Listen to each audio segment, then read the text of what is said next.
एक छोटे से गांव में रमेश नाम का एक गरीब किसान रहता था। उसकी झोपड़ी में उसका परिवार, उसकी पत्नी सीमा और दो बच्चे चीकू और रिंकी रहते थे। गांव में सूखा पड़ने के कारण फसल पूरी तरह बर्बाद हो चुकी थी। घर में अनाज का एक दाना नहीं बचा था। रमेश रोज सुबह उठकर काम की तलाश में निकलता, पर उसे वह कहीं कोई काम नहीं मिलता। वह उदास होकर घर लौटता और घर पहुंचते ही उसके बच्चे उससे सवाल करते। पिताजी, आज तो आपको काम मिला होगा।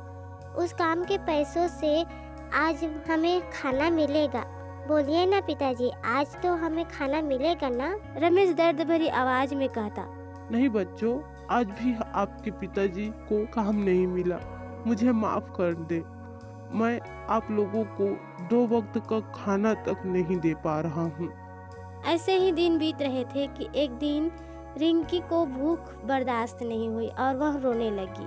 चिंकू उसे चुप कराने की कोशिश तो कर रहा था, पर वो भी कई दिनों से भूखा था, जिस कारण खुद को कमजोर और थका हुआ महसूस कर रहा था। सीमा से बच्चों की ये दशा देखी नहीं गई और वह रमेश से बोली, सुनिए जी, मैं अपने बच्चों की ये दशा नहीं देख सकती। आप कुछ भी करिए, पर खाना ले आइए।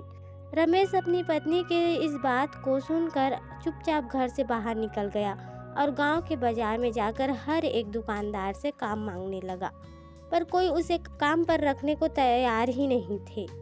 निराश होकर रमेश एक पेड़ के नीचे बैठ गया कि तभी एक अमीर आदमी दिखा, जो एक दुकानदार को बहुत सारा सामान देने को बोल रहा था। रमेश ने कुछ सोचा और उस आदमी के पास गया। उस अमीर आदमी से रमेश बोला, साहब, आप बहुत सारा सामान खरीद रहे हो, मुझे खाने का कुछ सामान दे दीजिए। मेरे बच्चे घर पर भूख से रो रहे हैं। वो आदमी पहले तो हंसा, फिर बोला, तुम काम क्यों नहीं करते हो?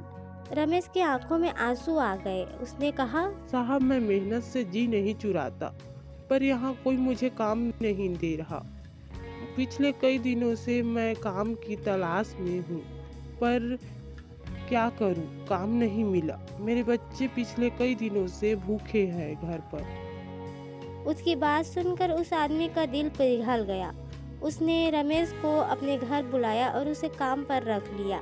साथ ही रमेश के बच्चों के लिए खाना भी भिजवाया। उस दिन रमेश ने समझा कि अगर इंसानियत हो तो भूख मिटाई जा सकती है।